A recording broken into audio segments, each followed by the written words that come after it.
qual que vai ser o peso da segurança pública para as eleições do próximo ano. A sucessão presidencial de 2026 deve ser marcada por esse tema, a segurança pública como um dos principais eixos de decisão do eleitor. Pesquisas do Fórum Brasileiro de Segurança Pública e da pesquisa Quest mostraram recentemente que a criminalidade e a violência superaram inclusive questões econômicas entre as maiores preocupações nacionais. Para a gente exemplificar um pouco mais essa preocupação, o Instituto Genial Quest publicou uma pesquisa de opinião dias antes, inclusive, daquela mega operação policial no Rio de Janeiro, onde já se observava que 70% dos brasileiros enxergam o enfrentamento ao crime organizado como um problema a ser encarado pelo governo federal, aumentando aí ainda mais a pressão para que os candidatos ao Palácio do Planalto debrucem sobre esse tema. Larissa, ao mesmo tempo que a gente observa, né, uma tendência que o voto, né, deve ser pela confiança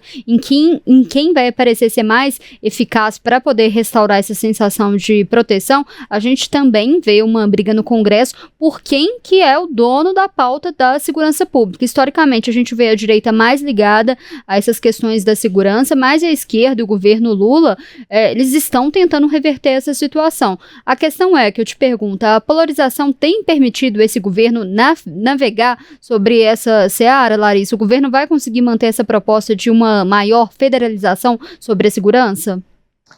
Olha, Letícia, acho que para responder a essas perguntas que você faz, a gente precisa voltar um pouquinho ali no início do ano para entender qual que foi o caminho adotado pelo governo federal nessa questão da segurança pública, especificamente sobre a proposta de emenda à Constituição, a PEC da segurança pública, né? Por que eu estou dizendo isso? Para, inclusive, compreender como que o governo foi, a partir das reações do Congresso, das reações dos governadores, como que ele foi adaptando a proposta original para que se conseguisse chegar agora, no fim do ano, com um parecer sobre a PEC, com a possibilidade, né, de fato ter a proposta aprovada, ter aquele início ali, aquele projeto inicial, tendo sido transformado pelo Congresso Nacional e, claro, se transformando em uma legislação.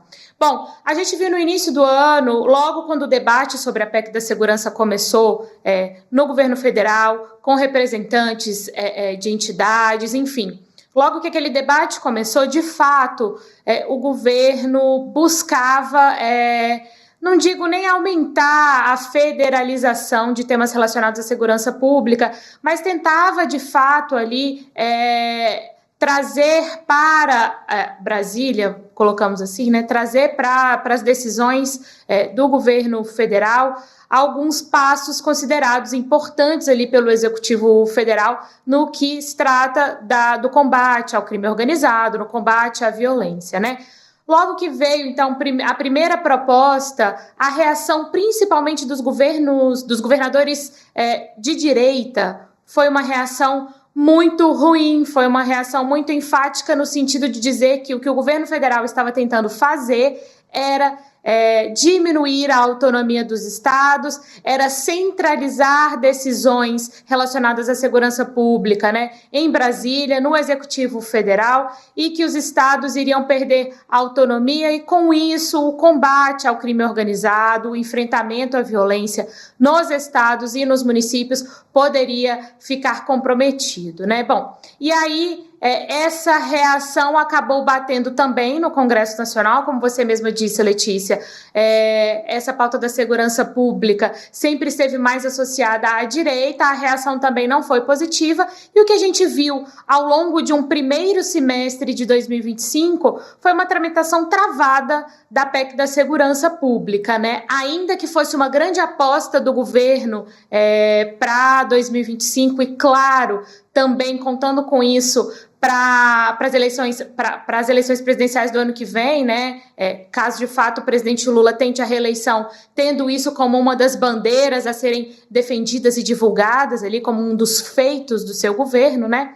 Bom, a gente viu aquela tramitação travada. Quando foi aí na virada do semestre, quando começou o segundo semestre, a gente viu a coisa caminhando um pouco melhor, mas ainda assim também sem um grande avanço na Câmara dos Deputados, até que aconteceu a mega operação no Rio de Janeiro. A questão da segurança pública voltou a ser destaque, e aí, com isso, claro, a PEC da segurança pública também volta ao debate. E aí, o que a gente viu acontecer, né? A gente viu o relator Mendonça Filho se debruçando ali sobre diversos temas relacionados à proposta, o presidente da Câmara, Hugo Motta, sendo questionado constantemente sobre quando esse projeto seguiria na sua tramitação, quando ele poderia ser votado em plenário. Colocaram a data ali do início de dezembro para a apresentação desse parecer, que de fato, né, foi oficializado pelo relator Mendonça Filho. E dentre algumas das mudanças feitas ali por ele, né, em relação ao que a gente tinha visto na proposta original, a gente viu ele incluindo ali que a Polícia Federal, né, para além de atuar no combate ao crime organizado e milícias, poderia atuar também em crimes ambientais. E também Mendonça Filho propôs a criação do que ele chamou de uma polícia municipal comunitária, com foco justamente na proteção comunitária. Outro ponto, e que aí também, de certa forma, responde às críticas de que os estados poderiam estar perdendo autonomia na questão da segurança pública, foi que o relator propôs, portanto, que no Conselho Nacional de Segurança Pública e Defesa Social, esse conselho, além do caráter consultivo, deveria ter obrigatoriamente a participação de representantes dos estados. Então, só para citar algumas das mudanças que vieram ali no relatório de Mendonça Filho, mas fazendo essa pequena retrospectiva aqui, Letícia e Fred, só para a gente compreender como que o governo foi adaptando, digamos assim, foi negociando para a gente chegar nesse parecer final a respeito da PEC da segurança pública. Já vou devolver para vocês, mas só antes, citando também o PL antifacção, né?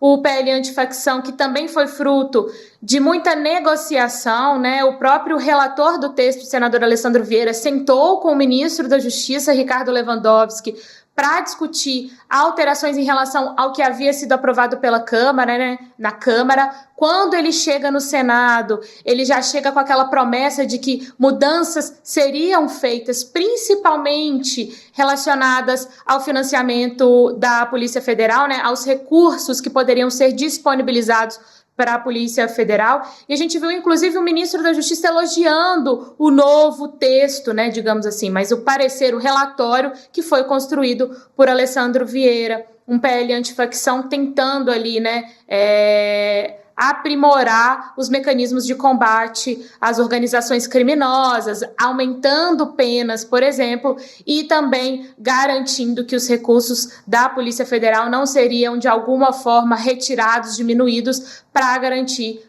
a continuidade dos trabalhos de investigação, enfim, né, de enfrentamento ao crime como um todo. Então, fazendo esse panorama, né, Letícia e Fred, o governo apostando sim nisso, mas, claro, quando a gente pega numa perspectiva de eleições presidenciais no ano que vem, a gente sabe que esse é um tema delicado, sim, para a esquerda, né? É um tema que sempre, quando a gente analisa as pesquisas de opinião, é sempre um tema que não tem uma avaliação muito boa das gestões de governos de esquerda, né? Uma pauta constantemente associada à direita, mas vamos ver como, inclusive, né? Esses pontos, tanto a PEC da segurança quanto o PL antifacção, como que isso vai ser apropriado, né? Como que isso vai ser transformado ali em narrativa, em discurso nas campanhas do ano que vem, nessa corrida presidencial de 2026, pessoal.